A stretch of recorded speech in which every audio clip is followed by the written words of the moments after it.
केंद्रीय मंत्री आरके सिंह पर बीजेपी ने कार्रवाई की है। बड़ी खबर आपको बता रहे हैं, पार्टी विरोधी गतिविधि का आरोप उन पर लगा है। कार्रवाई उन पर की गई, बीजेपी से उन्हें निलंबित कर दिया गया है। बड़ी खबर आपको बता रहे हैं, आरा से बीजेपी के पूर्व सांसद हैं आरके सिंह, 6 साल के लिए पार्टी से निलंबित किए गए। इस वक्त की बड़ी खबर आपको बता रहे हैं और इस पूरी खबर की अधिक जानकारी के साथ न्यूज 18 संवाददाता शैलेंद्र फोन लाइन पर जुड़ रहे हैं। शैलेंद्र, क्या कुछ जानकारी है आरके सिंह के बारे में? पार्टी से उन्हें क्यों और किस कदर निष्कासित किया गया? हाँ बिल्कुल, देखिए लोकसभा चुनाव के समय से ही जिस तरीके से तस्वीर और उनकी बातें सामने आ रही थी और विधानसभा चुनाव तक कई बार उन्होंने पार्टी के नेताओं का विरोध किया, उम्मीदवार का विरोध किया और उन तमाम चीजों को देखते हुए पार्टी ने एक बड़ा निर्णय लिया है। आरके सिंह एक बड़े चेहरे के रूप में भाजपा में जाने जाते थे, उन्हें 6 सालों के लिए भाजपा ने निलंबित कर दिया है। प्रदेश अध्यक्ष द्वारा ये कार्रवाई की गई है और खास तौर पर ये कार्रवाई समझ लीजिए कि तब हुआ जब नतीजे आ गए और उसके बाद पार्टी ने एक बड़े चेहरे पर शाहबाद और खास करके केंद्रीय मंत्री रहे आरके सिंह, उन पर कार्रवाई की है। तो ये माना जा सकता है कि जिन लोगों ने पार्टी विरोधी गतिविधि की या फिर जो लोग पार्टी विरोधी गतिविधि में शामिल रहे, उन सब पर अब कार्रवाई का वक्त आ गया है, क्योंकि चुनाव के दौरान लगातार इन्हें समझाने की और इनसे बातचीत करने की कोशिश बीजेपी के द्वारा की जा रही थी। लेकिन अब जब नतीजे आ गए हैं तो अब बारी है ऐसे नेताओं की जिन्होंने बगावत की है और उन पर कार्रवाई भी अब होना शुरू हो चुका है और आरके सिंह पहला और बड़ा नाम है इस कड़ी में। जी शैलेंद्र, हम आपसे ये जानना चाहेंगे कि हाल फिलहाल में कोई ऐसा बयान उनका आया हो जिससे बीजेपी के वरिष्ठ नेताओं में नाराजगी हो और इसी वजह से वो सबसे बड़ी वजह रही जिस वजह से उन्हें पार्टी से 1-2 नहीं बल्कि 6 साल के लिए निष्कासित कर दिया गया? बिल्कुल, देखिए हाल में कई बयान आए। उन्होंने सम्राट चौधरी के ऊपर टिप्पणी की, दिलीप जायसवाल के ऊपर टिप्पणी की, यहाँ तक कि जो उम्मीदवार का चयन किया गया शाहबाद इलाके में, आरा में, उस पर भी उन्होंने टिप्पणी की और इन तमाम चीजों को लेकर। और सबसे बड़ी बात है कि जब पार्टी चुनाव लड़ रही थी उस वक्त उन्होंने पार्टी का साथ नहीं दिया और यही कारण है कि उन पर कार्रवाई की गई है और आरके सिंह को 6 सालों के लिए पार्टी से निलंबित कर दिया गया। चलिए, बहुत बहुत शुक्रिया शैलेंद्र हमारे साथ जुड़ने के लिए, तमाम जानकारी के लिए। तो आरा से बीजेपी के पूर्व सांसद भी रह चुके हैं आरके सिंह, जिन्हें पार्टी विरोधी गतिविधि के आरोप में एक्शन लेने के बाद पार्टी से 6 साल के लिए निष्कासित कर दिया गया है। 6 वर्षों तक के लिए वो बीजेपी में नहीं आ सकेंगे, उन्हें पार्टी से निष्कासित कर दिया गया है। ये बड़ी खबर आपको बता रहे हैं। देखिए, कल चुनाव के परिणाम आए और अब सियासी हलचल बिहार में काफी तेज हो गई है।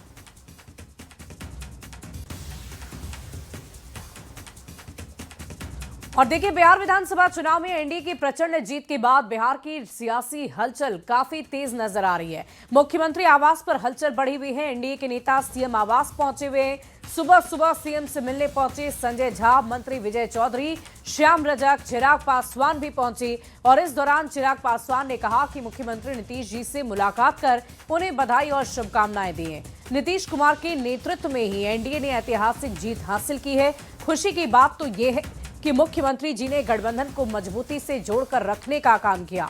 जो लोग रामविलास और जेडीयू के बीच भ्रम फैला रहे थे, सिर्फ झूठी अफवाह और गलत नैरेटिव बनाने की कोशिश कर रहे थे, यह ऐतिहासिक जीत सभी दल के ईमानदार समर्थन के बिना नहीं हासिल होती। वहीं बिहार बीजेपी अध्यक्ष दिलीप जायसवाल ने यह कहा कि 2 दिन में सब कुछ तय हो जाएगा। एनडीए के नेतृत्व की चिंता तेजस्वी यादव न करें।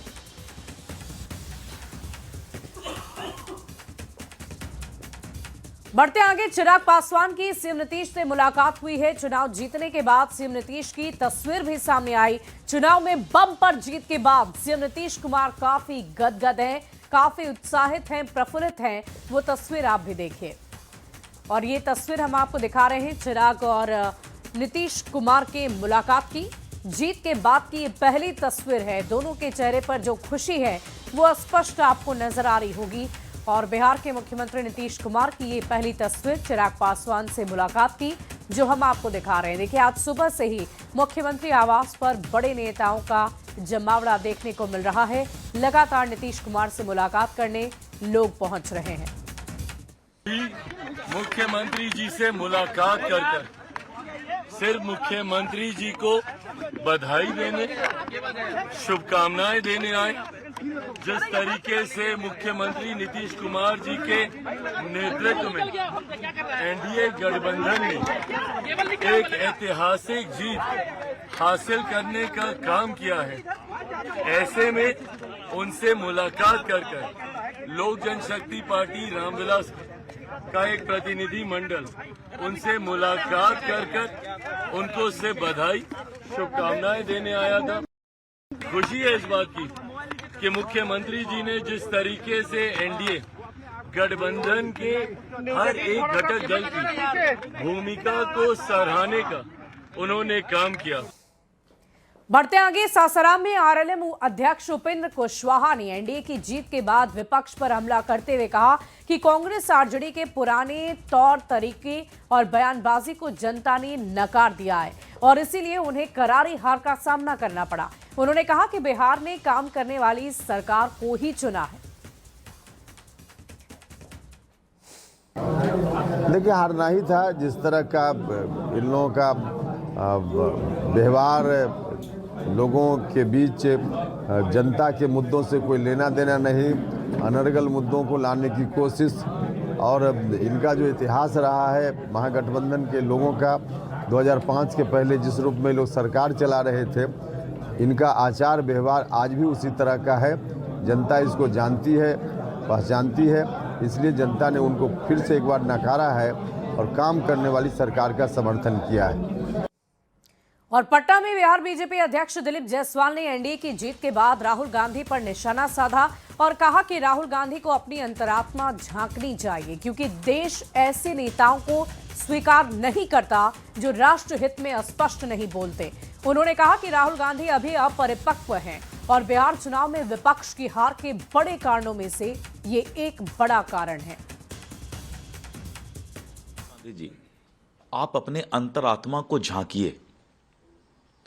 आप जब तक इस देश के आम जनता को यह साबित नहीं कर देंगे कि आप आतंकवाद का विरोध करते हैं, आप देश विरोधी ताकत का विरोध करते हैं, राहुल गांधी इस देश के आम मतदाता के दिल में तब तक नहीं जाएगा जब तक वो खुलकर राष्ट्रवाद की बात नहीं करे। और देखिए, बिहार विधानसभा चुनाव के रिजल्ट आने के बाद से तेजस्वी के नेतृत्व को लेकर कई सवाल उठने लगे हैं, क्योंकि आरजेडी को भारी नुकसान हुआ है। ऐसे में सवाल यह है कि क्या आरजेडी करारी शिकस्त के बाद भी तेजस्वी पर भरोसा बनाए रखेगा? क्या तेजस्वी अभी भी विपक्ष का चेहरा बनकर रहेंगे? क्या रिजल्ट के बाद पार्टी में असंतोष खुलकर सामने आएगा? क्या तेजस्वी के नेतृत्व पर पार्टी के लोग खुले तौर पर सवाल उठाएंगे?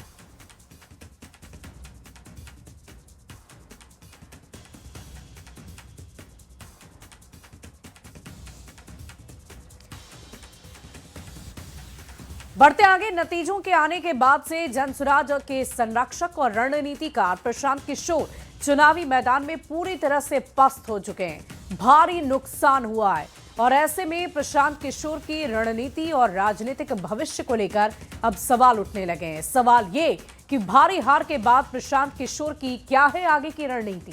क्या पीके अब राजनीति से किनारा करने वाले हैं? बिहार में जनसुराज का प्रोजेक्ट अब किस दिशा में जाएगा? पीके की अगली चाल आखिर क्या हो सकती है? ये भी एक बड़ा सवाल है। प्रशांत किशोर क्या अब बिहार छोड़ देंगे? ये सबसे बड़ा सवाल। बढ़ते आगे, नवादा की हिसुआ विधानसभा में बीजेपी प्रत्याशी अनिल सिंह ने कांग्रेस की नीतू कुमारी को 27,849 वोटों से हराकर जीत दर्ज की है। उन्होंने जीत का श्रेय जनता और कार्यकर्ताओं को दिया है। अनिल ने कहा कि हिसुआ का विकास तेज रफ्तार से आगे बढ़ेगा। साथ ही नीतीश कुमार और पीएम मोदी को जीत का प्रमुख कारण बताया।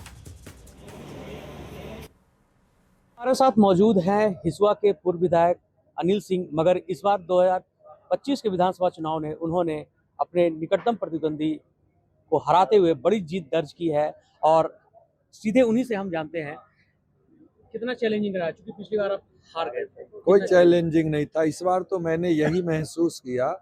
यह चुनाव देखिए, मैंने नहीं, हिसुआ निर्वाचन क्षेत्र की महान जनता ने अपना आशीर्वाद देते हुए मुझे फिर से सेवा करने का अवसर दिया है और 2020 में भी उन्होंने बहुत हमारे पक्ष में बहुत व्यापक मतदान किया था। और कुछ मतों के अंतर से मैं रह गया था। लेकिन ये 5 साल का जो कार्यकाल रहा, विकास जहां मैं जिस दूरी तक पहुंचाया था वहीं ठहरसा गया था।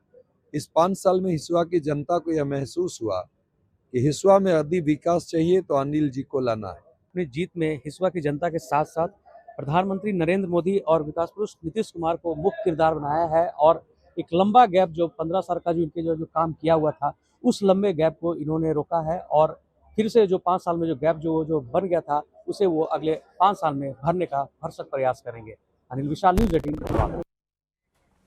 औरंगाबाद की रफीगंज विधानसभा सीट पर जेडीयू के प्रमोद कुमार सिंह ने अपनी जीत दर्ज कर ली है। उन्होंने आरजेडी के डॉक्टर गुलाम शाहिद को 12,000 वोटों से हराया है। वहीं अगर हम बात करें उनकी जीत के श्रेय की, तो उन्होंने साफ शब्दों में कहा कि ये रफीगंज की जनता का प्यार और भरोसा है। उन्होंने कहा कि ये जीत युवाओं की है, ये जीत महिलाओं की है, ये जीत किसानों की है। रफीगंज की जनता जीती है। रफीगंज का वो समाज के अंतिम पंक्ति के लोग जीते हैं। मजदूर जीता है, किसान जीता है, वहाँ के युवा जीते हैं और हमारी वहाँ के महिलाएं जीती है। रफीगंज की जो जीत है, हमारी जीत, ये रफीगंज की जनता की जीत है। पूर्णिया में विधानसभा चुनाव की मतगणना शांतिपूर्ण और निष्पक्ष रूप से संपन्न हो गई और इसके लिए डीएम और एसपी ने कर्मी और जनता के सहयोग का आभार जताया है। डीएम अंशुल कुमार और एसपी स्वीटी सिहरावत पूरे दिन सक्रिय रहे, जिसकी वजह से किसी तरह की कोई परेशानी नहीं हुई।